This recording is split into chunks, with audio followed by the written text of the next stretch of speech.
మీరు తీసుకునే ఆహారం మీ ఆరోగ్యంలో ముఖ్యమైన పాత్ర పోషిస్తుంది. కొన్ని తెల్ల ఆహారాలు క్యాన్సర్ ప్రమాదాన్ని పెంచుతాయి. క్యాన్సర్ రిస్క్ తగ్గించడానికి మనం మానివేయాల్సిన 7 వైట్ ఫుడ్స్.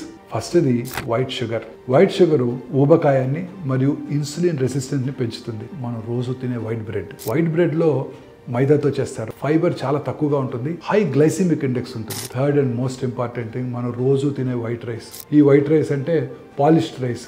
వైట్ మైదా చాలా ప్రమాదకరమైన సబ్స్టెన్స్. ఈ మైదా తయారీలో అనేక రకాలైన కెమికల్ ప్రాసెస్ ఉంటాయి. High fat dairy, high fat ఎక్కువగా ఉండే బటరు, చీజు, వీటి వలన శరీరంలో ఇన్సులిన్ గ్రోత్ ఫ్యాక్టర్ 1 అనే లెవెల్స్ పెరిగి అది ప్రాస్టేట్ క్యాన్సర్ రావడానికి, కోలోరెక్టల్ క్యాన్సర్ రావడానికి దారితీస్తాయి. అలాగే రిఫైన్డ్ కార్బోహైడ్రేట్స్ లా ఎక్కువగా ఉండే వైట్ పొటాటోస్, అలాగే ప్రాసెస్డ్ వైట్ ఫుడ్స్, ముఖ్యంగా మన పిల్లలు రెగ్యులర్గా తినే నూడిల్స్, వైట్ క్రాకర్స్లో ప్రిజర్వేటివ్స్ ఎక్కువగా ఉంటాయి.